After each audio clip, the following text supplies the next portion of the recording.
आप सबका आपके favourite channel online exam centre में हम यहाँ पर एनटीपीसी एग्ज़ाम जो रेलवे का है, जो 2021 और 20 से स्टार्ट हुआ है और जो चल रहा है, उसको हम यहाँ पे साइंस के जो इंपॉर्टेंट क्वेश्चन हैं उनको यहाँ पर डिस्कस करने जा रहे हैं। ये हमारे सोशल मीडिया के लिंक है, आप इन सभी को क्लिक करके आप हमसे ज्वाइन कर सकते हैं। इन सब में लिंक अटैच है और हम यहाँ पर इंपॉर्टेंट क्वेश्चन डिस्कस करेंगे जो फटाफट रिवीजन होगा बिना टाइम वेस्ट किए, जिससे हम ज़्यादा से ज़्यादा क्वेश्चन को कवर कर सकें। हमारा पहला वीडियो है, बाकी वीडियोस भी इसके सीरीज़ में आते रहेंगे और उनके लिए आपको चैनल को सब्सक्राइब करना होगा।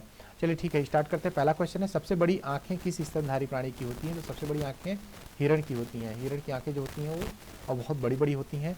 और स्तनधारी की अगर बात करें तो हिरण स्तनधारी मतलब जो यहाँ पर आपके ज़मीन पे भी रहते हैं, कुछ स्तनधारी आपके पानी में भी रहते हैं। अगला प्रश्न है आपका, आज के डेट में मतलब जो कार्बन डाइऑक्साइड का उत्सर्जन करने वाला जो सबसे बड़ा देश है कौन है? तो सबसे बड़ा देश है यहाँ पे हमारा संयुक्त राज्य अमेरिका। ठीक है, संयुक्त राज्य अमेरिका सबसे बड़ा देश है और इसी ने इनिशिएटिव भी लिया था कि अब इसी की वजह से ओजोन लेयर में डिप्लेशन हो रहा है। तो ये जो पता किया गया 1985 में ओजोन होल का जो सर्च किया गया था कि ओजोन होल हुआ है, सॉरी। और यहाँ पे जो 1986 में इन्होंने इसको रोकने के लिए अलग से क्योटो प्रोटोकॉल यहाँ पर किया था, जो कि इसी के लिए था कि ओजोन होल या कार्बन डाइऑक्साइड का जो उत्सर्जन है उसको रोका जाए। तो आपको ये भी ध्यान रखना है कि क्योटो प्रोटोकॉल का संबंध किससे है, तो यहाँ पर कार्बन डाइऑक्साइड के ज़्यादा उत्सर्जन को रोकने से था। ठीक है, और अगला प्रश्न है, निम्नलिखित में से किस उद्योग में अभ्रक कच्चे माल के रूप में उपयोग होता है? तो विद्युत के केस में अभ्रक और कच्चे माल के रूप में उपयोग होता है। क्यों होता है? क्योंकि ये इंसुलेटर का काम करता है, मतलब कुचालक का काम करता है। ठीक है, और कुचालक का काम करता है, बट ये उष्मा का, विद्युत का कुचालक है बट उष्मा का सुचालक है। यानी जो इलेक्ट्रिसिटी है उसको कंडक्ट करता है, सॉरी इलेक्ट्रिसिटी नहीं, जो हीट है उसको कंडक्ट करता है और जो इलेक्ट्रिसिटी है उसको कंडक्ट नहीं करता। तो जैसे प्रेस जो होता है, आप जिससे आप कपड़े प्रेस करते हैं, उन सब में यहाँ पर बीच में जो होता है अभ्रक लगाया जाता है, लेयर लगाई जाती है, जिससे करंट आपके तक ना पहुँचे बट वहाँ तक हीट जरूर ट्रांसफ़र हो जाए। अगला प्रश्न है, विद्युत प्रेस का आविष्कार किसने किया था? तो विद्युत प्रेस का आविष्कार हेनरी सीले ने किया था। ये आपको नाम याद करना होगा, हेनरी सीले ने इसका आविष्कार किया था। ठीक है, नेक्स्ट प्रश्न है, प्रेशर कुकर में खाना जल्दी पक जाता है, क्यों?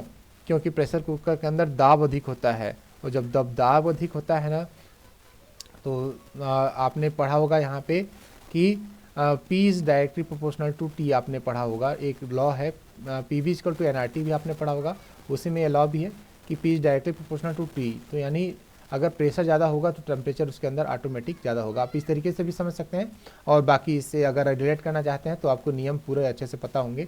ठीक है, और यहाँ पे जो उसका जो बॉइलिंग पॉइंट है वो यहाँ पर क्या होता है कि पानी जो होता है जल्दी उबलता नहीं है, बट जो उसके अंदर के जो बाकी मटेरियल होते हैं वो जल्दी गर्म हो जाते हैं, यानी पानी जल्दी उबलता नहीं है। तो खाना जब क्या होता है, पूरी हीट किस में चली जाती है? खाना पकाने में वो हीट का इस्तेमाल हो जाता है। अदरवाइज नॉर्मली हम गर्म करते हैं तो क्या होता है, पानी जल्दी उबलने लगता है और खाना देर से पकता है। कुकर के अंदर पानी लेट से उबलता है और खाना जल्दी पकता है, पूरी हीट उसी में जाता ही ट्रांसफ़र होती है। ये बहुत अच्छे तरीके से नहीं कर सकते बट एक कॉन्सेप्ट है, आप इस तरीके से इसको याद कर सकते हैं। दाब बढ़ाने पर जल का क्वथनांक क्या होगा? तो यही जो क्वेश्चन मैंने आपको ऊपर समझाया वही यहाँ पे भी आ गया कि दाब बढ़ाने पर जल का क्वथनांक बढ़ जाता है। यानी जैसे मान लीजिए हमने कुकर लगा दिया यहाँ पे, तो इसके अंदर का जो पानी है वो जल्दी उबलेगा नहीं, वो अब देर से उबलेगा। और यही कारण होता है कि जितने भी हम हीट देंगे वो इस अंदर रखे हुए भोजन को उसको पकाने में काम आ जाती है वो हीट। इसलिए आपका आलू अगर आप रखते हैं गर्म करने के लिए, उसको पकाने के लिए, तो आपके कुकर में जल्दी पक जाता है। अगला प्रश्न है, प्रत्येक क्रिया के बराबर एक विपरीत दिशा में एक प्रतिक्रिया होती है, किसने कहा था और न्यूटन का कौन सा नियम है? तो न्यूटन ने कहा था और ये न्यूटन का तीसरा नियम है कि हर क्रिया की एक विपरीत दिशा में प्रतिक्रिया होती है। ठीक है, और ये जो क्रिया और प्रतिक्रिया होती है दो अलग अलग वस्तुओं पर काम करती है। अगर इसने इस पर क्रिया किया है, प्रतिक्रिया का काम इस पे दो को इस पे लगाना होगा। क्रिया अगर ए कर रहा है 2 पे, प्रतिक्रिया 2 करेगा 1 पे। अगला प्रश्न है, तांबा कापर का शत्रु तत्व है, मतलब जो तांबा को कौन ऐसा चीज़ है जो उसका शत्रु तत्व है, जो उसको खराब कर सकता है, जो उसको खराब करने में सहायक होता है? तो यहाँ पर आंसर है गंधक। गंधक में हम यहाँ पर जो यूज़ करते हैं वो सल्फ़र का इस्तेमाल करते हैं। तो आपको इन चीज़ों को ध्यान रखना होगा। अगला प्रश्न है उगते व डूबते समय सूरज लाल प्रतीत होता है, क्यों? सूरज लाल इसलिए प्रतीत होता है कि जो लाल रंग की जो लाइट होती है उसका डेविएशन बहुत कम होता है और बहुत दूर तक ट्रेवल कर सकती है। ये उसी जगह फैलती कम है, कम फैलने की वजह से ज़्यादा दूर तक जाती है। फैलने को हम क्या बोलते हैं? प्रकीर्णन। तो लाल रंग का जो प्रकीर्णन होता है वो सबसे कम होता है, ठीक है। तो इससे आपको याद रखना है। अगला प्रश्न है रेडियो एक्टिविटी की खोज किसने की थी? तो इसको की थी हेनरी बेकरल ने, ठीक है। तो आपको याद रखना होगा यहाँ पे बेक्यूरल होता है और यहाँ पे बेकरल लिखा हुआ है, क्योंकि हिंदी में थोड़ा बहुत नाम चेंज हो जाता है, तो आपको इसको ध्यान में रखना है। बाकी सारे क्वेश्चंस हमारे फटाफट आएंगे, आपको रिवीजन करने के लिए काफ़ी होंगे। आपने अगर चैनल को सब्सक्राइब नहीं किया है तो प्लीज़ सब्सक्राइब कर लीजिए, इससे आपका ही बेनिफिट होना है। और आप हमें जैसा सजेशन देंगे कमेंट में, हम आपके लिए उसी तरीके से उसी प्रकार की वीडियोज़ आपके लिए लेके आएंगे। आपको इस PDF का लिंक डिस्क्रिप्शन में दे दिया जाएगा, आप वहाँ से इसको डाउनलोड करके भी प्रैक्टिस कर सकते हैं, ठीक है। बट आप इसके डिस्क्रिप्शन को भी अभी हमारे वीडियो के साथ देख लेंगे तो आपको इसको याद करने में भी आसानी होगी। अगला प्रश्न है दो समतल दर्पण एक दूसरे से 60 डिग्री के कोण पर झुके हुए हैं, तो इनके बीच रखी एक गेंद के प्रतिबिंबों की संख्या कितनी होगी? देखिए साइंस का बहुत ही इंपॉर्टेंट क्वेश्चन है और ये चीज़ अगर नहीं बनती है तो फिर थोड़ा से लोगों को दिक्कत होती है। देखिए मान लीजिए कि यहाँ पर जो 60 डिग्री है तो आपको याद करना होगा, जब 90 डिग्री होता है तो आपके तीन इमेज बनती हैं। जब आपका यहाँ पर जो 60 डिग्री होता है तो आपके यहाँ पर 5 इमेज बनती हैं, ये आपको ध्यान रखना होगा, ठीक है। तो इसको आपको बहुत ही अच्छे तरीके से ध्यान रखना है और इसको रिमेंबर करना है। इसका एक फार्मूला होता है, बट फिलहाल मैं आपको फार्मूला नहीं बताना चाहता क्योंकि उसको याद करने के चक्कर में आपका नुकसान हो सकता है। तो यहाँ पर दो ही एंगल पूछे जाते हैं, 90 डिग्री 60 डिग्री आपसे बस पूछा जाता है। ज़्यादातर जो फेमस क्वेश्चन जो है वो 60 डिग्री है, ठीक है। तो 60 डिग्री का कोण आपको ध्यान में रखना है, क्लियर। और इसमें 5 इमेज बनती हैं। पानी के अंदर हवा एक बुलबुला किस तरह बर्ताव करता है? तो पानी के अंदर जो एक बुलबुला होता है, बुलबुला क्या होगा? खाली स्थान होगा। और खाली स्थान की वजह से क्या होगा? देखिए यहाँ पर बाहर एक डेंसर मीडियम हो जाएगा और यहाँ पर चारों तरफ डेंसर मीडियम है और बीच में मान लीजिए कि एक हवा है, तो ये इस तरीके से डेंसर टू रेयर मीडियम हो गया। यानी जब भी रे यहाँ से अंदर घुसेगी तो ये दूर की तरफ भागेगी, यहाँ से जब रे अंदर घुसेगी तो दूर की तरफ भागेगी। तो ये किस तरीके का व्यवहार कर रहा है? ये अवतल लेंस की तरह व्यवहार कर रहा है, क्योंकि अवतल लेंस में क्या होता है, जब भी रे इंसर्ट होती है, पैरेलल रे आती है तो यहाँ से दूर की तरफ भागती है। देखिए सेम प्रोसीजर यहाँ पे हो रहा है, यहाँ पे मैंने रे ऊपर से लाई थी और यहाँ पर रे बगल से गई है। तो आपको याद रखना होगा और ये भी क्वेश्चंस कई बार एग्जाम में पूछे गए हैं और अभी भी एग्जाम में पूछा जा रहा है।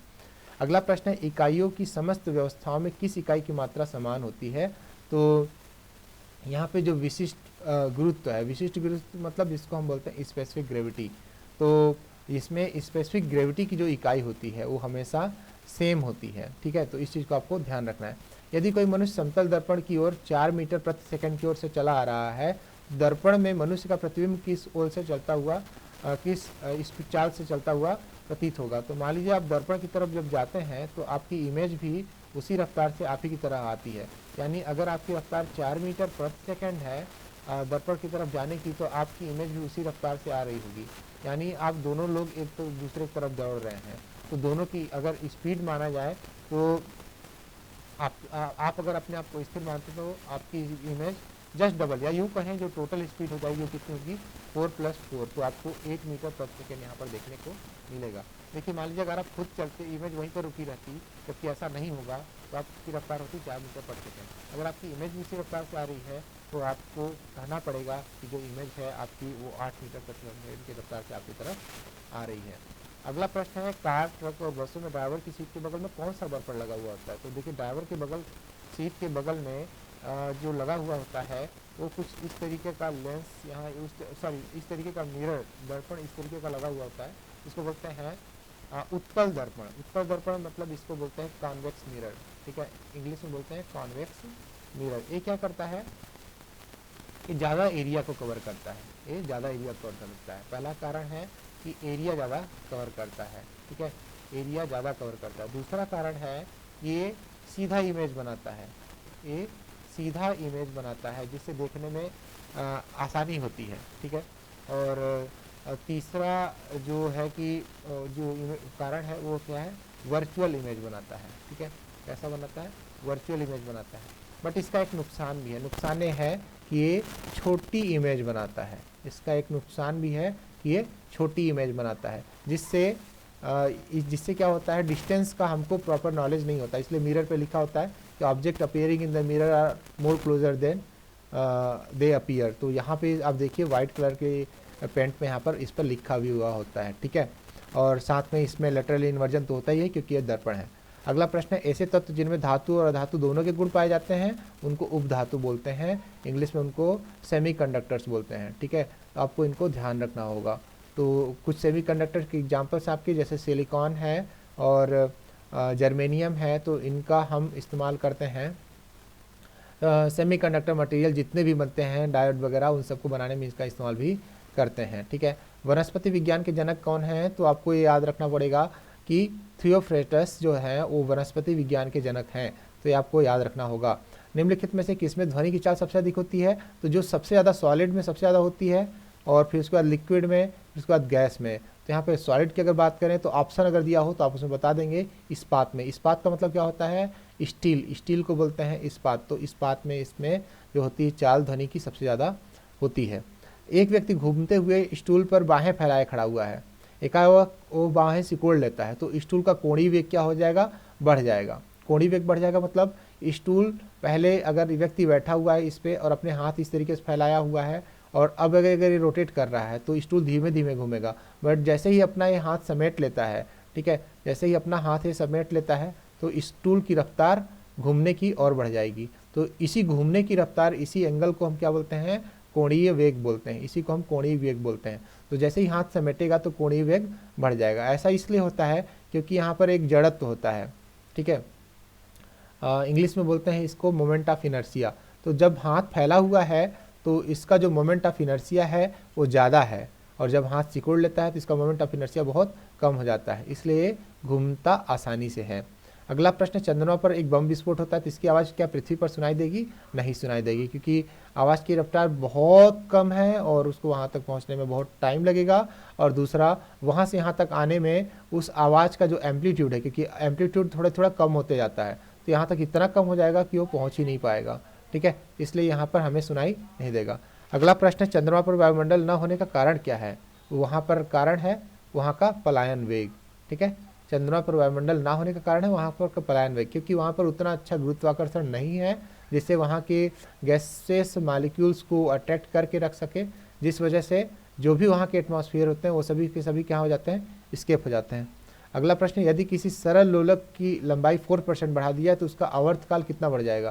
तो आपको टाइम पीरियड का फार्मूला बताया गया होगा, √L/G, कुछ इस तरीके से आपको यहाँ पर ये चीज़ बताई गई हैं। तो अगर इसमें बोला कि अगर हम लंबाई बढ़ा दें 4% तो उसका आवर्तकाल कितना बढ़ जाएगा? तो आप यहाँ पे देख सकते हैं कि 4 का स्क्वायर रूट कितना हो जाएगा? 2। तो डायरेक्टली आपने लंबाई यहाँ पर बढ़ाया, 4% बढ़ाया, तो ये हो जाएगा, जो इंक्रीज होगा नेट वो 2% का इंक्रीज हो जाएगा आपके आवर्तकाल में, जो टाइम पीरियड होता है। Time period equal to 1/2π √L/G। तो ये तो वैल्यू कांस्टेंट है, इसमें कोई फर्क नहीं पड़ना, इसमें वैल्यू में फर्क पड़ेगा। अगला प्रश्न है, एक एक लड़की झूला झूल रही थी, उसके पास एक अन्य लड़की आकर बैठ जाती है, तो झूले का आवर्तकाल क्या होगा?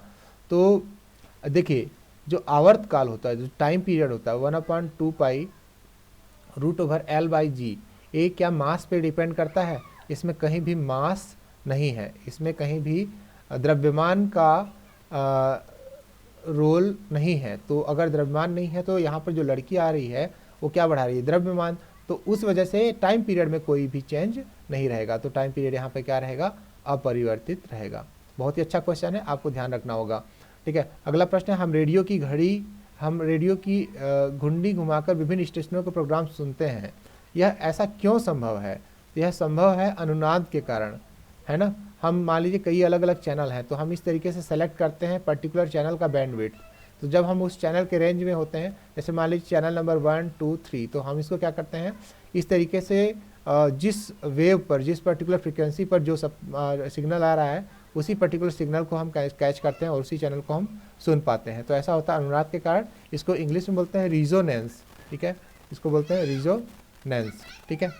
नेक्स्ट अगला प्रश्न है, वेंचुरीमीटर से क्या ज्ञात करते हैं? वेंचुरीमीटर से जल के प्रवाह की दर ज्ञात करते हैं, यानी यहाँ पर वाटर के फ्लो की स्पीड कितनी है उसको हम यहाँ पर नापते हैं। जल की प्रवाह की दर को नापने का जो डिवाइस होता है वो वेंचुरीमीटर।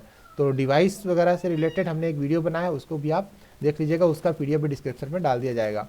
ठीक है, अगला प्रश्न है, चौराहे पर पानी के फुहारों में गेंद नाचती रहती है क्योंकि? जो चौराहे हैं उनके पर जो पानी के फुहारे में जो गेंद नाचती है, क्योंकि पानी का जो वेग होता है अधिक होने के कारण दाब घट जाता है। दाब घटता है तो दाब घटने की वजह से वो जो बॉल होती है वो वहीं पे ही रह जाती है, वहाँ पर प्रेशर उतना ज़्यादा नहीं रहता। तो जब पानी के फुहारे में आपने देखा होगा गेंद क्या होती है, वहीं पे राउंड राउंड घूमती रहती है। तो जब पानी बहुत स्पीड से जाता है तो बॉल क्या करती है, वहीं पर स्पिन होना चालू कर जाती है। अगर इससे बहुत स्पीड से कोई चीज़ हवा या कुछ भी पार कराएं तो वहीं पर स्पिन होना चालू हो जाती है। अगला प्रश्न है, यदि द्रव्यमान परिवर्तन हुए बिना पृथ्वी अपना वर्तमान त्रिज्या की सिकुड़ कर आधी रह जाए तो दिन कितने का होगा? ये क्वेश्चन थोड़ा सा आपके लिए कठिन हो जाएगा, बट इसको आप यहाँ से देख सकते हैं कि दिन आपका हो जाएगा 12 घंटे, अगर वर्तमान त्रिज्या की सिकुड़ कर आधी रह जाए तो। ठीक है, इससे इसको इन्होंने कैसे कैलकुलेट किया, तो इसमें इन्होंने मोमेंट ऑफ इनर्शिया का कॉन्सेप्ट यूज किया है। अगर आपको वो चीज़ अच्छी से आती है तो आपको ये चीज़ बन जाएगा। ठीक है, मोमेंट ऑफ इनर्शिया का कॉन्सेप्ट है कि जब साइज़ कम होगा तो इसका मोमेंट ऑफ इनर्शिया भी कम होगा, और मोमेंट ऑफ इनर्शिया अगर कम हो जाएगा तो इसका रोटेशन का जो स्पीड है वो फास्ट हो जाएगा, और जब रोटेशन का स्पीड अगर फास्ट हो जाएगा इसका, तो ये 24 घंटे इसको नहीं लगेंगे पूरा चक्कर कंप्लीट करने में, इसको मात्र 12 घंटे लगेंगे। ठीक है, अगला प्रश्न है, यदि किसी पिंड को पृथ्वी से 11.2 किलोमीटर प्रति सेकेंड यानी 1 सेकेंड में 11.2 किलोमीटर की वेग से फेंके तो क्या होगा? वो वस्तु कभी भी धरती पर लौट के नहीं आएगी, क्योंकि यही इसका पलायन वेग है। इंग्लिश में बोलते हैं इसको स्केप वेलोसिटी। ठीक है, इसको बोलते हैं स्केप वेलोसिटी, यानी अगर इस रफ्तार से अगर फेंका गया तो ऑब्जेक्ट तुरंत जो धरती के एटमॉस्फेयर है उसको छोड़ के बाहर चला जाएगा। अगला प्रश्न, उपग्रह में समय ज्ञात करने के लिए अंतरिक्ष यात्री को क्या प्रयोग करना चाहिए? तो वहाँ पर अंतरिक्ष यात्री को स्प्रिंग घड़ी का इस्तेमाल किया जाना चाहिए। ठीक है, नेक्स्ट प्रश्न है, यदि पृथ्वी की त्रिज्या 1% कम हो जाए किंतु द्रव्यमान वही रहे तो पृथ्वी तल का जो गुरुत्वीय त्वरण है वो कितना घट जाएगा? तो पृथ्वी तल का जो गुरुत्वीय त्वरण है वो घट जाएगा 2%। ठीक है, ये आप एक फार्मूला है जी का, आप इससे निकाल सकते हैं। इसका फार्मूला है Gm, this is mass of earth, this is universal gravitational constant and this is R square. तो यहाँ से आप जब इसको कैलकुलेट करेंगे कि जो ये जो रेडियस है इसको कम कर दिया गया, 1% रिड्यूस किया गया, तो जब कैलकुलेट करेंगे तो जो आपका जो गुरुत्वीय त्वरण है यानी जो जी की वैल्यू है वो डिक्रीज हो जाएगी, कितनी? वो 2% से यहाँ पर डिक्रीज हो जाएगी। आप यहाँ पर रैंडम वैल्यू रख के भी इसको कैलकुलेट कर सकते हैं। अगला प्रश्न है, दाब का मात्रक क्या है? तो दाब का मात्रक है यहाँ पे पास्कल। खाना पकाने का बर्तन कैसा होना चाहिए? तो खाना पकाने का बर्तन उच्च विशिष्ट ऊष्मा का उच्च विशिष्ट ऊष्मा का निम्न चालकता का होना चाहिए, यानी जो खाना पकाने का जो बर्तन है वो ऐसा होना चाहिए कि हीट कम अवशोषित करे, यानी बहुत कम हीट अवशोषित करे, जितना भी हीट हम इसको दें पूरा का पूरा हीट ये दे दे भोजन को। तो इस सेंटेंस का वही मतलब हुआ कि उच्च विशिष्ट ऊष्मा का और निम्न चालकता का यहाँ पर होना चाहिए। ठीक है, झरने में जब जल की ऊंचाई झरने में जब जल ऊंचाई से गिरता है तो उसका ताप क्या होता है? तो जब झरने से की ऊंचाई से गिरता है जल तो उसका ताप यहाँ पे लिखा है बढ़ जाता है। ठीक है, बट जब झरने में जल ऊंचाई से नीचे गिरता है तो उसका ताप बढ़ता नहीं है, वो घट जाता है। ठीक है, उसका ताप घट जाता है। ठीक है, उसका ताप घट जाता है। ठीक है, क्यों घटता है? देखिए, इसलिए क्योंकि वो सरफेस में जब ऊपर से नीचे ड्रॉप के फॉर्म में गिरता है तो वो एनर्जी पहले वाटर के मॉलिक्यूल्स होते हैं, रैंडम फॉर्म में होते हैं, जब इस फॉर्म में आते हैं, ड्रॉपलेट के फॉर्म में आते हैं, तो उस कंडीशन में ये एनर्जी रिलीज करते हैं। ठीक है, इसलिए यहाँ पर ताप उसका घट जाता है। अगला प्रश्न है, केल्विन तापमापी में बर्फ का गलनांक कितना होता है? तो केल्विन तापमापी में बर्फ का जो गलनांक होता है वो 0 केल्विन होता है। ठीक है, 0 केल्विन मतलब यहाँ पे देखिए 0 केल्विन की अगर बात करें तो केल्विन जो टेम्परेचर है तो सॉरी यहाँ पर 0 केल्विन इसने गलत दिया है। बर्फ़ का जो गलनांक होता है वो होता है 0 डिग्री सेल्सियस और अगर हम केल्विन में नापें तो केल्विन में होता है 273 केल्विन। ठीक है, तो आंसर होगा हमारा 273 केल्विन। यहाँ पे 0 केल्विन दिया हुआ है, ऐसा नहीं है, बर्फ़ का गलनांक होगा हमारा 273, sorry okay okay it's right 273 kelvin. Now next question, botany शब्द की उत्पत्ति किस भाषा के शब्द से हुई थी? तो बॉटनी शब्द ग्रीक भाषा का शब्द है। और क्यूरी किसकी इकाई है? तो रेडियो एक्टिव की इकाई है।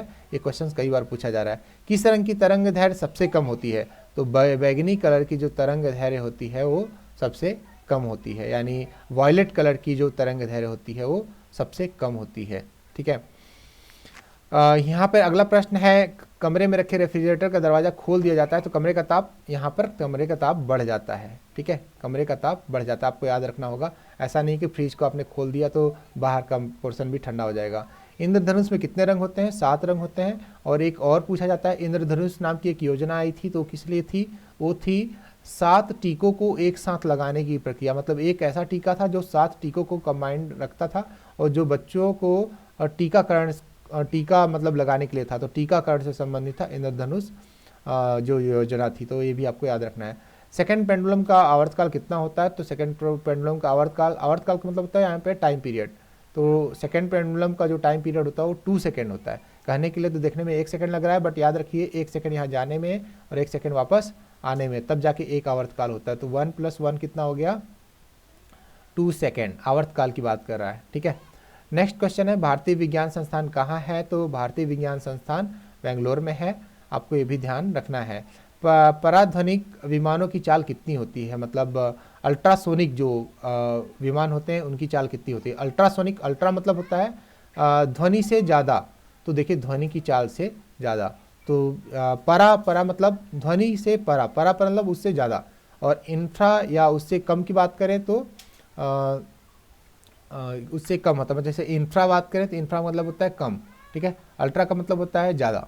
ठीक है, अगला प्रश्न है, भूस्थिर उपग्रह की पृथ्वी से ऊंचाई कितनी होती है? तो 36,000 किलोमीटर मिनिमम ऊंचाई होती है, जो जियो स्टेशनरी सैटेलाइट्स होती हैं, जियो स्टेशनरी सैटेलाइट होती हैं। और इनका जो टाइम पीरियड होता है वो 24 आवर होता है। ये किस लिए यूज होती हैं? ये कम्युनिकेशन चैनल को स्ट्रॉन्ग करने के लिए, किसी पर्टिकुलर लोकेशन पे कम्युनिकेशन को बिल्डअप करने के लिए इनका इस्तेमाल होता है। ठीक है, ये सैटेलाइट जैसे किसी देश ने लॉन्च की तो उसी के ऊपर ही हमेशा उसी के साथ उसी देश के साथ चक्कर मारती रहेगी। तो यहाँ पे है, इसकी जो डिस्टेंस होती है वो 36 के किलोमीटर या 36 के आप याद कर सकते हैं किलोमीटर। ठीक है, तो 36,000 किलोमीटर। अगला प्रश्न है, चिकित्सा शास्त्र के विद्यार्थी को किसकी शपथ दिलाई जाती है? तो हिप्पोक्रेटस की शपथ यहाँ पे दिलाई जाती है। चिकित्सा शास्त्र के जो भी विद्यार्थी होते हैं इनको इस बात की भी शपथ दिलाई जाती है कि चाहे जो मरीज है आपका शत्रु हो या कोई भी व्यक्ति हो, पहले जो आपका धर्म है उस मरीज का इलाज करना ही आपका सबसे सर्वप्रथम धर्म है। और भी कई सारी चीज़ें होंगी, मुझे बस एक पॉइंट पता था तो मैंने आपको बता दिया। ठीक है, अगर ये अच्छी शपथ है तो बिल्कुल ऐसी होनी चाहिए। अगर ऐसा होना चाहिए तो आप हमें लाइक बटन प्रेस करके बताइए कि क्या सचमुच में जो चाहे कोई भी हो, पहले जो डॉक्टर है उसका पहला धर्म क्या होता है? पहला धर्म होता है मरीज का इलाज करना। ठीक है, कार में रेडिएटर का क्या कार्य होता है? तो कार में रेडिएटर का काम होता है अंदर की हीट, जो इंजन के अंदर की जो हीट है, एक्स्ट्रा हीट है, उसको बाहर रिलीज करना, और जिससे इंजन हमारा क्या रह सके? ठंडा रह सके। ठीक है, तो अंदर की हीट को बाहर रिलीज करता है। कैसे? बाहर की हवा उस रेडिएटर के थ्रू पास होती है और उसके हीट को लेके बाहर चली जाती है। मनुष्य के शरीर का जो तापमान होता है वो कितना होता है? मतलब ऑन एन एवरेज टेम्परेचर कितना होता है? तो ये होता है आपका 37 डिग्री सेल्सियस। ठीक है, दूरदृष्टि से पीड़ित व्यक्ति को कौन सी चीज़ नहीं दिखा देती? तो इसमें जो दृष्टि दोष है इनमें आपको याद रखना है कि जस्ट उल्टा होता है। दूर दृष्टि दोष सुनने में आता है कि दूर का नहीं दिखता होगा, बट होता उल्टा है, दूर का इसको दिखता है। तो इसको दिखता क्या नहीं है? फिर इसको निकट की वस्तुएं दिखाई नहीं देती हैं। तो इसी केस में जस्ट क्या होता है? उल्टा होता है। सीधा पूछे तो उल्टा जवाब देना, उल्टा पूछे तो सीधा जवाब देना। किताब के ऊपर रखे किसी लेंस के ऊपर उठाने पर यदि मुद्रित अक्षरों का आकार बढ़ता हुआ दिखाई देता है तो लेंस कैसा है? मतलब अगर आपने लेंस रखा है, नीचे किताब रखी है, लेंस को आप ऊपर उठाते हैं और जो किताब में लिखे हुए जो शब्द हैं वो आपको बड़े होकर दिखते हैं, तो किस प्रकार का लेंस है? तो वो आपका उत्तल लेंस है। उत्तल लेंस मतलब कुछ इस प्रकार का लेंस है जो कि जिसको बोलते हैं उत्तल लेंस में आपने देखा होगा कि यहाँ पर अच्छा अवतल लेंस जो होता है वो कभी भी बड़ी इमेज नहीं बनाता है। यहाँ पर बढ़ता हुआ दिखाई दे रहा है तो एक तो सीधी सी बात हो गई कि आपका उत्तल लेंस होगा। ठीक है, अगला प्रश्न है, यदि किसी लेंस से अक्षरों का आकार छोटा दिखाई देता है तो लेंस कैसा है? तो लेंस कैसा है? अवतल लेंस। मैंने अभी जस्ट आपको ऊपर समझाया। तो जो अवतल लेंस होता है इसमें जो इमेज बनती है वो हमेशा छोटी इमेज ही बनती है, क्योंकि ये वर्चुअल इमेज बनाता है, रियल इमेज बना नहीं पाता। तो वर्चुअल इमेज जो बनती है पीछे बनती है और छोटी बनती है। और एक चीज़ और याद रखिए कि जो पीछे वर्चुअल इमेज बनाता है वो कहाँ बनाता है? तो पोल और फोकस के बीच में बनाता है। सॉरी, यहाँ पर पोल और फोकस अगर आप नहीं जानते तो यहाँ पे ऑप्टिकल सेंटर जो होता है इसका ए वाला पोर्शन, और साथ में यहाँ पर जो इसका फोकस का जो पोर्शन होता है यानी जो F1 होता है उसके बीच में यहाँ पर ये बनाता है। तारे किस वजह से टिमटिमाते हैं? तो तारे अपवर्तन की वजह से टिमटिमाते हैं। आपको इसको जानना होगा, प्रकाश के अपवर्तन की वजह से। निम्नलिखित में से कौन एक आवेश रहित कण है? तो अगर यहाँ पर आपको ऑप्शन दिया गया इलेक्ट्रॉन, प्रोटॉन, न्यूट्रॉन और कोई और चीज़ दी हुई हो तो यहाँ पे न्यूट्रॉन पर कोई चार्ज नहीं होता है। ठीक है, प्रोटॉन पर +1 चार्ज होता है, इलेक्ट्रॉन पर -1 चार्ज होता है, न्यूट्रॉन न्यूट्रल होता है। पौधे की आंतरिक संरचना का अध्ययन क्या कहा जाता है? तो उसको शारीरिकी कहते हैं। ठीक है, और यहाँ पे आप इसको बॉटनी और जियोलॉजी आप जानते हैं तो यहाँ पर आपका हो जाएगा अब बॉटनी। ठीक है, यहाँ पर नेक्स्ट है, निम्न में से किस रंग का अपवर्तनांक सबसे अधिक होता है? तो यहाँ पर बैगनी रंग का जो अपवर्तनांक होता है, हमारा पहले भी क्वेश्चन आया है, वो सबसे ज़्यादा होता है। अगला प्रश्न है, स्वच्छ जल से भरे तालाब की गहराई 3 मीटर प्रतीत होती है। यदि हवा के सापेक्ष जल का अपवर्तनांक 4/3 है तो तालाब की वास्तविक गहराई क्या होगी? ठीक है, वास्तविक गहराई क्या होगी? तो देखिए जो रिफ्रैक्टिव इंडेक्स होता है, अगर हवा के सापेक्ष में जल का अपवर्तनांक यानी यहाँ पर 4/3 है तो यहाँ पे जो होता है इसका जो अगर हम रेशियो निकालते हैं तो सेम इसी तरीके से निकालते हैं। तो यहाँ पे हो जाएगा actual depth upon apparent depth. तो एक्चुअल डेप्थ हमको नहीं पता थी, अपरेंट डेप्थ हमको पता है जो कि 3 है। तो यहाँ 3 कैंसिल हो गया तो देखिए एक्चुअल डेप्थ आ जाएगी आपकी 4। तो ये आपका फार्मूला होता है, आपको पता होना चाहिए इसमें। ठीक है, एक्चुअल डेप्थ मतलब वास्तविक गहराई का रेशियो जो आभासी गहराई है उसके साथ, यही होता है उस जल का अपवर्तनांक किसके सापेक्ष में? हवा के सापेक्ष में। तो हवा के सापेक्ष में 4/3 दिया हुआ है, 4/3 यहाँ पर इस तरीके से इसको निकाल लेंगे। लेंस की क्षमता किस में नापते हैं? डायोप्टर में। डायोप्टर क्या होता है, इसकी यूनिट क्या होती है अगर हम निकालें तो इसे मीटर इनवर्स होता है। और निकलता कैसे है? जब फोकल लेंथ मीटर में दिया हुआ हो और अब इसको हम यहाँ नीचे लिखते हैं तो 1/4 फोकल लेंथ होता है।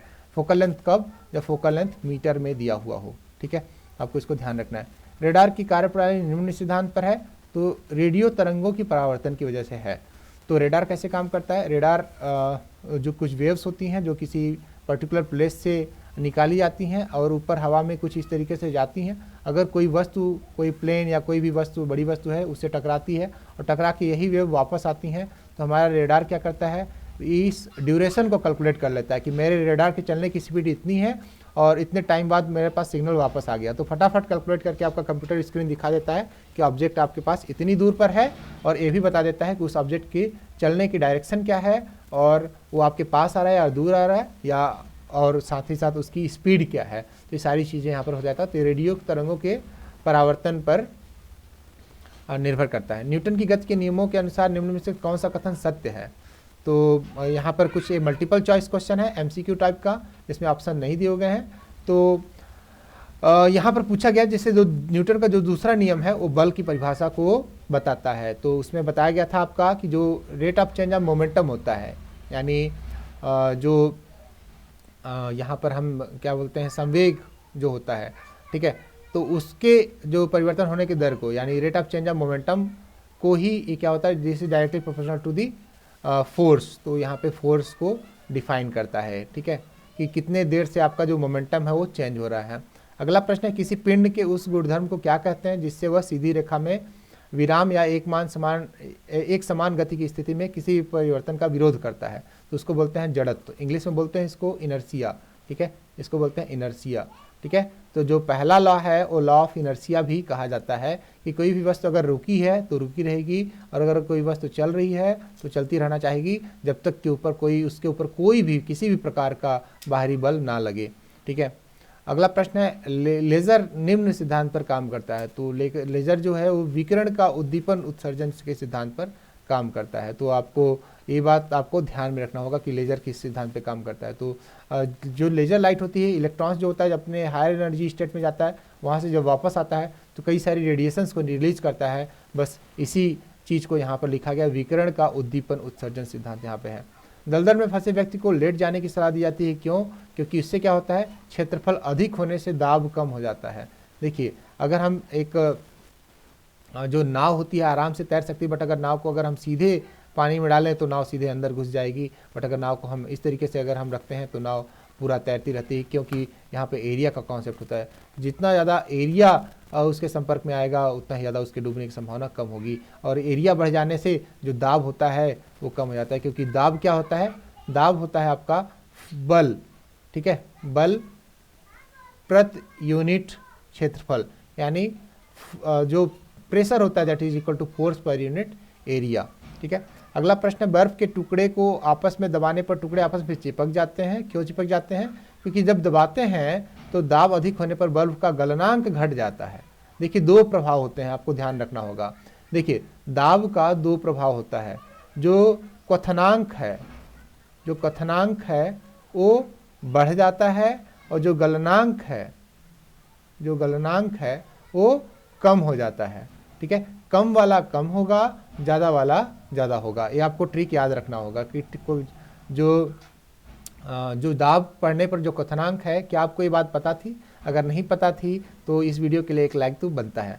अगला प्रश्न है, मोटर कार में शीतलन तंत्र किस सिद्धांत पर काम करता है? तो जो मोटर कार में जो शीतलन तंत्र होता है वो केवल संवहन सिद्धांत पे काम करता है। संवहन सिद्धांत पे कैसे काम करता है? वहाँ पर आपने देखा होगा, पानी आप डालते हैं, वो पानी क्या करता है, पानी उसमें सर्कुलेट होते रहता है, और जो हीट जनरेट होती है इंजन के अंदर, उस हीट को बाहर वो जब भी वहाँ से मूव करता है, पानी उस आपके जो भी फिल्टर्स होते हैं उसमें मूव करता है, और वहाँ पे एयर जो होती है उसको कूल करती है। तो यहाँ पे संवहन के ही सिद्धांत पर मोटर कार में शीतलन का प्रोसेस काम करता है। ठीक है। अगला प्रश्न है, जीवित प्राणियों के शरीर में होने वाली निम्नलिखित में से कौन सी एक प्रक्रिया पाचक प्रक्रिया है? तो यहाँ पर कुछ ऑप्शन दिए गए होंगे, सभी ऑप्शन नहीं हैं। जो अभी एग्जाम में जो भी पूछा गया था उसमें से जो सही ऑप्शन यहाँ पे है, प्रोटीन का एमिनो अम्ल में कन्वर्ट होना। तो जो एमिनो एसिड में जो कन्वर्ट होता है, वो एमिनो एसिड कहाँ से बनता है? वो बनता है प्रोटीन से। फिर अगला प्रश्न है, एक टेलीविजन में दूरस्थ नियंत्रण के लिए किस प्रकार के विद्युत चुम्बकीय विकिरण का उपयोग किया जाता है? तो यहाँ पे हर्ट्ज या लघु रेडियो तरंगों का उपयोग यहाँ पर किया जाता है। अगर हमको किसी दूसरे दूरस्थ नियंत्रण के लिए किसी प्रकार के विद्युत चुम्बकीय विकिरण, मतलब अगर हमको टेलीविज़न जैसे रिमोट आप यूज करते हैं, ठीक है, तो रिमोट में किस प्रकार के रेडिएशंस का उपयोग करते हैं? तो यहाँ पे हम यहाँ पे इंफ्रारेड रेडिएशंस का उपयोग हम यहाँ पे करते हैं। ठीक है। तो उसी को बोलते हैं इंफ्रा लघु रेडियो तरंग, इंफ्रा रेडियो वेव्स। ठीक है, इंफ्रारेड रेडियो वेव्स। तो आपको इसको ध्यान रखना होगा। ठीक है। नेक्स्ट प्रश्न है, मीथेन जो है किसके वायुमंडल में उपस्थित है? तो मीथेन उपस्थित है बृहस्पति के वायुमंडल में। ठीक है। और यहाँ पे मीथेन जो है वो यहाँ पे बृहस्पति लिखा गया है, लेकिन यहाँ पे मार्स में भी मीथेन की कई सारी मार्स में भी मीथेन की कई सारी यहाँ पर प्रचुर मात्रा में वहाँ पर अवेलेबिलिटी है। ठीक है। पर फिलहाल यहाँ पे आपका आंसर बृहस्पति दिया हुआ है। अब प्रोटीन के पाचन में सहायक एंजाइम कौन है? तो ट्रिप्सिन। ट्रिप्सिन क्या काम करता है? ट्रिप्सिन प्रोटीन डाइजेशन में काम करता है। ठीक है। एमाइलेज आपका फैट के डाइजेशन में, जो कार्बोहाइड्रेट है उसके डाइजेशन में काम करता है। ठीक है। और अगला प्रश्न है, उन देशों में जहाँ के लोगों का मुख्य खाद्य पॉलिश किया हुआ चावल है, लोग पीड़ित होते हैं। ठीक है। तो कहाँ के लोग, मतलब जो उन देशों में जहाँ के लोगों का मुख्य खाद्यान्न पॉलिश किया चावल है, लोग पीड़ित होते हैं कौन सी रोग से? तो बेरी से पीड़ित होते हैं। बेरी विटामिन बी की कमी से होने वाला रोग है। ठीक है। तो आपको ये चीज़ ध्यान रखना है। और विटामिन सी की कमी से स्कर्वी रोग होता है, और विटामिन ए की कमी से रतौंधी होता है और विटामिन डी की कमी से रिकेट्स होता है। तो आपको ये सारे नाम याद रखने होंगे, ठीक है, जो कि आपको हेल्पफुल होंगे एग्जाम्स के लिए और पूछे भी जाते हैं। मांसपेशियों में निम्नलिखित में से किसके एकत्र होने से थकान होती है? तो मांसपेशियों में लैक्टिक अम्ल बनने से थकान होती है। ये कब होता है? जब हम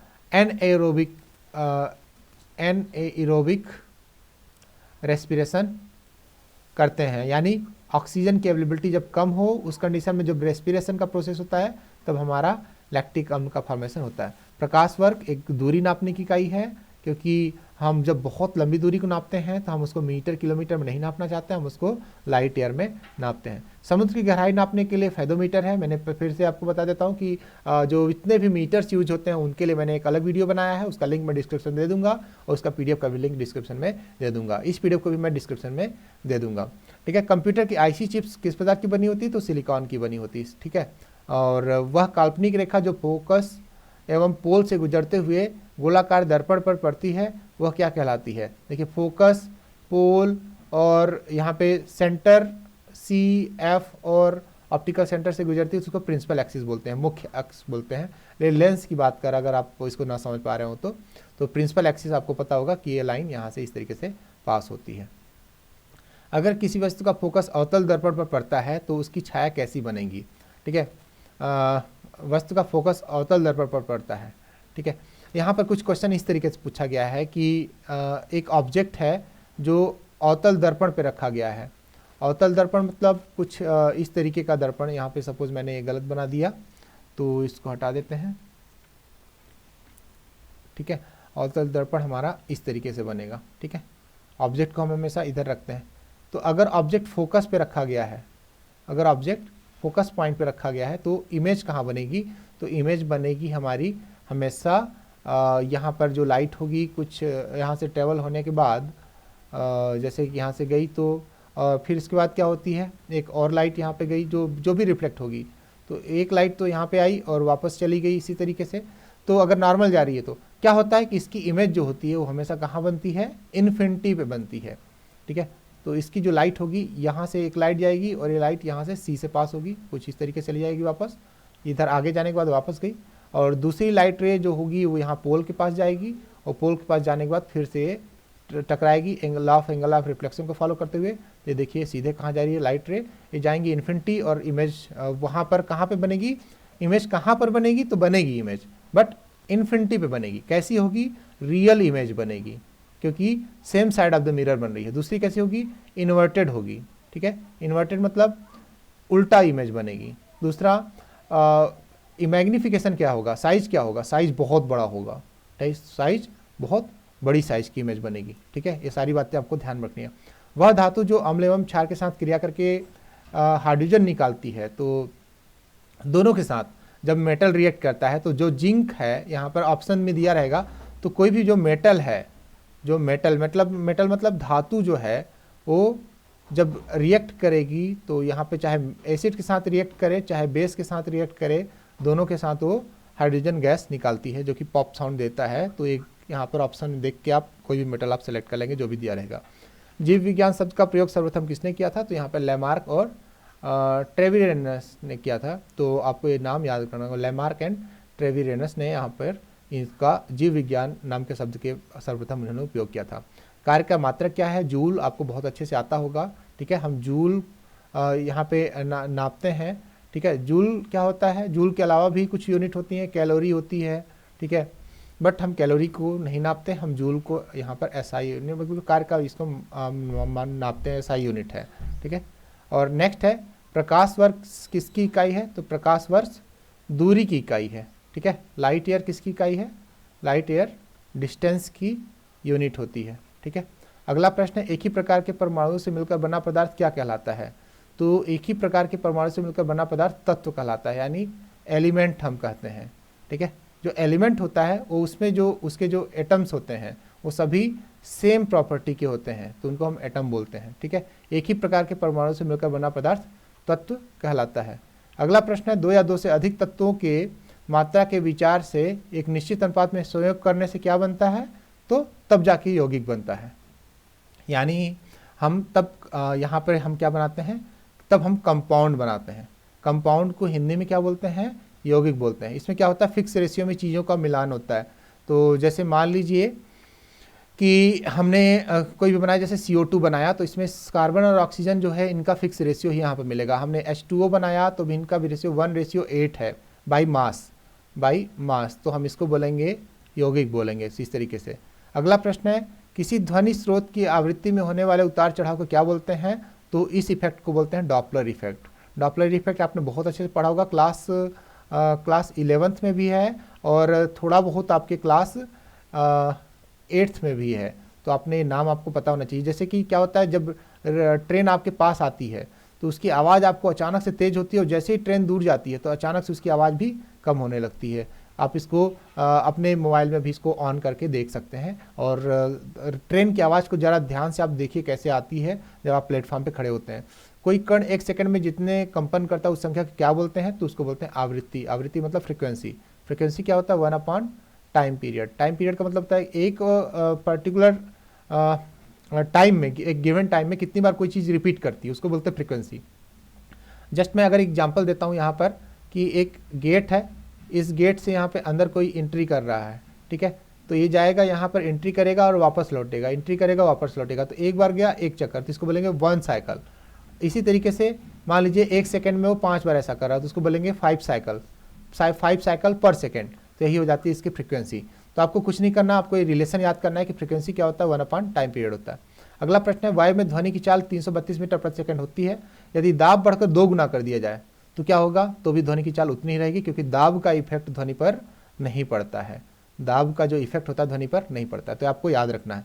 ये बहुत इंपॉर्टेंट क्वेश्चन है और डेफिनेटली ये रिपीट हो रहे हैं और आगे भी रिपीट होंगे। अगर आपने ये वीडियो देखा है तो गारंटी है मेरी कि 5 क्वेश्चन आपको पक्का फंसेंगे, क्योंकि ये इन्हीं से रिलेटेड क्वेश्चंस आपसे पूछता है। आपको स्पीड, आपको साउंड, आपको टेम्परेचर, इन्हीं से रिलेटेड क्वेश्चंस मोस्टली मिल जाएंगे। निम्नलिखित में से समय का मात्रक कौन नहीं है, तो ये बहुत ही फेमस क्वेश्चन है, प्रकाश वर्ष को देता है, क्योंकि यहाँ पे प्रकाश लिखा है तो लोगों को लगता है कि लाइट से रिलेटेड होगा, वर्ष लिखा है तो कुछ समय से रिलेटेड होगा, बट यहाँ पे ना तो लाइट से रिलेटेड है ना तो समय से रिलेटेड है, ये रिलेटेड है दूरी से, ठीक है, ये रिलेटेड है डिस्टेंस से, ठीक है। तो यहाँ पे डिस्टेंस मेजरिंग यूनिट है और बहुत बड़ी यूनिट है। और यहाँ पे एक और क्वेश्चन जो अभी 30 तारीख को यहाँ पे जो क्वेश्चन पूछा गया वो था, पार्सेक किसकी इकाई है, तो पार्सेक आपकी दूरी की इकाई है, यानी डिस्टेंस की इकाई है। तो एक ये भी क्लास 11th में आपके डिटेल में दिया हुआ है पार्सेक के बारे में भी। अगला प्रश्न, निम्नलिखित में से कौन सी धातु होते हुए भी विद्युत का कुचालक है, मतलब धातु है बट विद्युत का कुचालक है। तो यहाँ पे लेड जो है वो धातु है बट विद्युत का कुचालक है, जिसको हम बोलते हैं इंग्लिश में सीसा। तो हो सकता है कि आपको सिंबल दे दे, हो सकता है कि आपको नाम दे दे, तो यहाँ पे आपको इस तरीके से ध्यान रखना है। अगला प्रश्न, निम्नलिखित में किस अधातु में धातुई चमक पाई जाती है, तो ग्रेफाइट थोड़ा सा, बट एक्चुअल आंसर इसका आयोडीन है, बट अगर ग्रेफाइट दिया गया है तो आप उसको भी सेलेक्ट कर सकते हैं, but most of the case में आपको यहाँ पर आयोडीन ही आंसर में मिलेगा। तो आपको ये चीज़ याद रखना है कि आयोडीन नॉन मेटल है, अधातु है, बट इसमें चमक है, यानी ये लस्ट्रस है। फिर अगला प्रश्न है हमारा, एक गुब्बारे में हाइड्रोजन और ऑक्सीजन गैस के बराबर अणु हैं, यदि गुब्बारे में एक छेद कर दिया जाए तो हाइड्रोजन गैस क्या होगा, तो गुब्बारे में हाइड्रोजन गैस, हाइड्रोजन और ऑक्सीजन दोनों है, तो हाइड्रोजन हल्की होती है, हाइड्रोजन का मास आपका 1 होता है। यहाँ पे ऑक्सीजन की बात करें तो ऑक्सीजन यहाँ पर आपका इसका मास 16 होता है, तो यह बहुत ज़्यादा भारी है, तो जो हल्की गैस है वो हमेशा बाहर निकलेगी, तो हाइड्रोजन गैस तेजी से बाहर निकलेगी। अगला प्रश्न है, कपूर के छोटे छोटे टुकड़े जल की सतह पर क्यों नाचते हैं, तो इनका कारण है पृष्ठीय तनाव, ठीक है। पृष्ठीय तनाव यानी इंग्लिश में इसको बोलते हैं सरफेस टेंशन। सरफेस टेंशन की वजह से जो होता है, ये जो कपूर के छोटे छोटे टुकड़े होते हैं जल की सतह पर नाचना स्टार्ट कर देते हैं। पानी का घनत्व तो सबसे ज़्यादा किस पे होता है, ये तो बहुत ही बदनाम क्वेश्चन है जी, ये तो इतनी बार पूछा गया कि आपको इससे रिलेटेड कई क्वेश्चंस मिल जाएंगे। तो 4 डिग्री सेल्सियस पानी का घनत्व सबसे ज़्यादा होता है। लोगों को लगता है बर्फ़ ज़्यादा घनत्व होती होगी, ज़्यादा ठोस होती है इसलिए, लेकिन ऐसा नहीं है। बर्फ़ बहुत कम घनत्व होता है, इसलिए तो पानी पे तैरती है। कम घनत्व वाली चीज़ें पानी पर तैरती हैं, अगर पानी से कम घनत्व की हैं तो बर्फ़ हमेशा कभी भी बर्फ़ पानी में डूबती नहीं है। इसी वजह से तो टाइटैनिक जाके टकराई थी, क्योंकि बर्फ़ क्या होता है यहाँ पे इस तरीके से तैरती रहती है, कुछ पार्ट उसका पानी के अंदर और कुछ पार्ट उसका पानी के ऊपर होता है, ठीक है। ज़्यादातर पार्ट पानी के नीचे होता है। जितना ज़्यादा वजन होगा उतना ज़्यादा पानी के नीचे भी होगा, बट ये पानी के अंदर नहीं होगा पूरी तरीके से, ऊपर ही रहेगा कुछ ना कुछ %। तो ये होता है 4 डिग्री सेल्सियस। पानी की जो वाटर की डेंसिटी होती है वो सबसे ज़्यादा होती है, मैक्सिमम होती है। अगला प्रश्न है, यदि दो उपग्रह एक ही वृत्ताकार कक्षा में चक्कर लगाते हैं, अगर दो उपग्रह हैं एक ही वृत्ताकार कक्षा में चक्कर लगाते हैं तो उनके वेग क्या होंगे? तो उनके वेग होंगे समान होंगे, क्योंकि जो वेलोसिटी डिपेंड करती है वो उनके रेडियस पे भी डिपेंड करती है, मास पे तो डिपेंड करती ही नहीं है। तो यहाँ पे उनका जो वेग होगा वो समान ही होगा, क्योंकि यहाँ पर मास का तो डिपेंड करने का कोई लॉजिक ही नहीं है। अगला प्रश्न है, पृथ्वी की परिक्रमा कर रहे एक उपग्रह से एक पैकेट छोड़ा जाता है तो क्या होगा? तो उपग्रह के साथ ही उसी की चार्ज पृथ्वी की परिक्रमा करेगा, वो नीचे नहीं गिरेगा। क्यों नहीं गिरेगा? क्योंकि जब उपग्रह से जब आप किसी चीज़ को छोड़ेंगे, तो जब आप किसी चीज़ को छोड़ेंगे, मान लीजिए कि एक पेन लिया था, सैटेलाइट में बैठा हुआ बंदा एक पेन लिया था, उसका पेन वहीं छूट गया, तो जो आदमी की रफ्तार होगी वही रफ्तार पेन की भी रफ्तार होगी। तो ये बस थोड़ा सा हट के ही सही, बट दोनों एक ही डायरेक्शन में और सेम वेलोसिटी से मूव करते रहेंगे। रॉकेट भी तो यही काम करता है, सैटेलाइट को लेके जाता है, पहले उस सैटेलाइट को लेके उसी रफ्तार से घूमता है उसी ऑर्बिट में, और फिर अचानक से उसको सेपरेट कर देता है, तो जिससे सैटेलाइट घूमती रहती है उसी उसमें। तो ये तो वही काम हो गया कि हमने यहाँ पर सैटेलाइट को फेंक दिया, तो क्या हो गया, रॉकेट हमको वापस बुला लेते हैं, बट सैटेलाइट वहीं पे घूमता रहता है। अगला प्रश्न, निम्नलिखित में से कौन सा एक यौगिक है? तो ये भी एक MCQ टाइप का क्वेश्चन था, तो जिसमें अमोनिया जिसका फार्मूला होता है NH3, तो NH3 हम यहाँ पर इसको यौगिक बोलेंगे। क्यों यौगिक बोलेंगे? क्योंकि यहाँ पे नाइट्रोजन और जो हाइड्रोजन है, हाइड्रोजन का मास अगर हम 3 लें, नाइट्रोजन का मास अगर 14 लें, तो इस तरीके से हमारा इनका 14:3 के रेशियो में इनका कॉम्बिनेशन बना हुआ है। फिर अगला प्रश्न है हमारा, यंग का प्रत्यास्थता गुणांक का SI यूनिट क्या है? तो यंग का प्रत्यास्थता गुणांक का जो होता है SI यूनिट होता है न्यूटन, यहाँ पे मीटर स्क्वायर, क्योंकि इसकी जो यूनिट होती है वो क्या होती है, देखिए stress is directly proportional to strain, ठीक है, स्ट्रेस जो होता है वो डायरेक्टली प्रोपोर्शनल टू स्ट्रेन होता है। अगर हम इसकी बात करें और यहाँ पे अगर हम y की बात करें, तो जो यंग प्रत्यास्थता गुणांक होता है तो होता है फोर्स पर यूनिट एरिया, यानी ये जिस तरीके से प्रेशर होता है, जो दाब होता है, सेम उसी तरीके की इसकी भी SI यूनिट होती है। तो यह न्यूटन, फोर्स का न्यूटन और एरिया का मीटर स्क्वायर, यानी न्यूटन पर मीटर स्क्वायर इसको बोलेंगे। कैंडेला किसका मात्रक है? तो ज्योति तीव्रता का, यानी इंटेंसिटी ऑफ लाइट, इंग्लिश में बोलेंगे इंटेंसिटी ऑफ लाइट की जो SI यूनिट है वो आपका कैंडेला है। फिर अगला प्रश्न है, जल एक यौगिक है। क्यों यौगिक है? मैंने आपको ऊपर एग्जाम्पल दे दिया था, क्योंकि इसमें रासायनिक बंध से जुड़े हुए दो विभिन्न तत्व होते हैं। यानी कौन से तत्व होते हैं? वाटर, हाइड्रोजन और ऑक्सीजन। और क्या रेशियो होता है इनका? 1:8। एक्चुअल मास क्या होता है? 2:16, ठीक है। ऑक्सीजन का 16 ग्राम होता है और इसका 2 ग्राम। तो दो प्रकार के एलिमेंट हैं और एक प्रॉपर रेशियो में मिलकर बन रहे हैं, इसलिए इनको क्या बोलेंगे? कंपाउंड बोलेंगे। और कंपाउंड को ही क्या बोलते हैं हम? यौगिक बोलते हैं, ठीक है। कंपाउंड को ही हम यहाँ पे यौगिक बोलते हैं। फिर अगला प्रश्न है, वह विज्ञान जिसका संबंध जीवधारियों के अध्ययन से होता है, तो उनको बोलते हैं, जीवधारियों के अध्ययन से संबंधित विज्ञान को जीव विज्ञान बोलते हैं। तो सबसे सिंपल क्वेश्चन है फाइकोलॉजी। ये देखिए, आपसे ब्रांच ऑफ साइंस पूछा जा रहा है, आपसे ब्रांच ऑफ साइंस पूछा जा रहा है, तो आपको उसके लिए मैंने एक PDF बनाया है, उसका भी लिंक आपको डिस्क्रिप्शन में मिल जाएगा, और उसका भी जो वीडियो है उसका भी लिंक आपको डिस्क्रिप्शन में मिल जाएगा। तो सारी चीज़ें आपको वहाँ से कैप्चर कर लेनी है और आपको पूरा तैयार कर लेना है, ठीक है। तो फाइकोलॉजी में अध्ययन करते हैं हम शैवाल का, ठीक है। फाइकोलॉजी में हम यहाँ पे शैवाल का अध्ययन करते हैं। याद करने की ट्रिक मैंने बताई है उसमें, मतलब फाइकोलॉजी में एक शब्द आ रहा है क्या? फाइल। और फाइल को हम क्या करते हैं? सेव करते हैं। कंप्यूटर में फाइल को हम क्या करते हैं? सेव करते हैं। तो फाइकोलॉजी किसके लिए यूज होता है? शैवाल के लिए यूज होता है। इस तरीके से ट्रिक है, आपको याद करना है, ठीक है। उसमें सारे ब्रांच ऑफ साइंस की मैंने ट्रिक बताई हैं, आपको बहुत ही अच्छा लगेगा, वीडियो को जरूर देखिएगा। अगला प्रश्न, जूल निम्नलिखित में किसकी इकाई है? तो जूल ऊर्जा की इकाई है। हमने ऊपर पढ़ा था, हमने वहाँ पे वर्क पढ़ा था या कार्य पूछा था, तो कार्य, वर्क, ऊर्जा, ये सारी चीज़ें हैं, ये सभी, इन सब की एनर्जी, आपके जो इतने जो शब्द हैं, आपको इन्हीं सब के जो यूनिट हैं आपको जूल मिल जाएगा। अगला प्रश्न है, मात्रकों की अंतर्राष्ट्रीय पद्धति कब लागू की गई? तो मात्रकों की अंतर्राष्ट्रीय पद्धति लागू की गई 1971 ईस्वी में।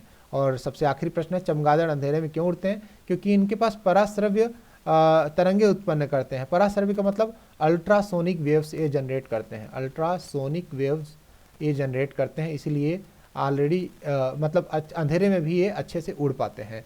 तो ये था आज का वीडियो। आई होप कि जो हमारी मेहनत है आपके लिए थोड़ी बहुत यूज़फुल हुई होगी और आपको इंपॉर्टेंट क्वेश्चन मिले होंगे, और हमने जितना भी कोशिश कर सकते थे हमने इसको फटाफट करने की कोशिश की, बट एक्सप्लेनेशन की वजह से थोड़ा लंबा हो गया। तो आप वीडियो को लाइक ज़रूर कीजिए, जिससे हम हमारी पूरी टीम मोटिवेट हो और आपके लिए और भी अच्छे वीडियोस लेके आएँ। आप डिस्क्रिप्शन में ज़रूर जाइए, वहाँ पर आपको ब्रांच ऑफ साइंस और साथ में आपको जो इंस्ट्रूमेंट्स होते हैं, type of instrument and for which purpose they use, कौन से पर्पस के लिए उनका उपयोग होता है, वो सारे चीज़ें का पीडीएफ और वीडियो भी अवेलेबल है, उनको भी देखिए। और एनटीएससी से रिलेटेड और भी कई सारे वीडियोस हमारे आने वाले हैं, तो आप उनके लिए चैनल को सब्सक्राइब कर लीजिए, बेल आइकन को प्रेस कर लीजिए, जिससे आपको ये चीज़ मिल जाए, और पीडीएफ को डाउनलोड करके अपने दोस्तों का शेयर जरूर कीजिए। Thank you so much. अब एक लास्ट क्वेश्चन जो आपको एग्जाम मतलब बताना है कमेंट बॉक्स में, वो है कि कौन सा जो टेम्परेचर का स्केल है, जैसे केल्विन है, डिग्री सेल्सियस है, फ़ारेनहाइट है, र्यूमर है, तो ये 4 स्केल में से कौन सा स्केल ऐसा है जिसमें निगेटिव टेम्परेचर वैल्यू नहीं होती, जिसका मैग्नीट्यूड निगेटिव नहीं होता है। ध्यान से सुनिए, केल्विन, डिग्री सेल्सियस, फ़ारेनहाइट और र्यूमर, इन चारों में से कौन सा टेम्परेचर का जो स्केल है जिसमें निगेटिव वैल्यू अलाउड नहीं है, निगेटिव वैल्यू नहीं जाती है। जैसे -20 डिग्री सेल्सियस आपने सुना होगा, ठीक है, तो उस तरीके से इसमें से कौन सी वैल्यू है जो निगेटिव में नहीं जाती। चलिए, मैंने तो एक ऑप्शन भी यहाँ पर क्लियर कर दिया। कमेंट बॉक्स में हमें ज़रूर बताएं, और हो सकता है कि आपका अगला क्वेश्चन हो, तो एक बार कमेंट सेक्शन जरूर विजिट करें। Thank you so much for watching us again.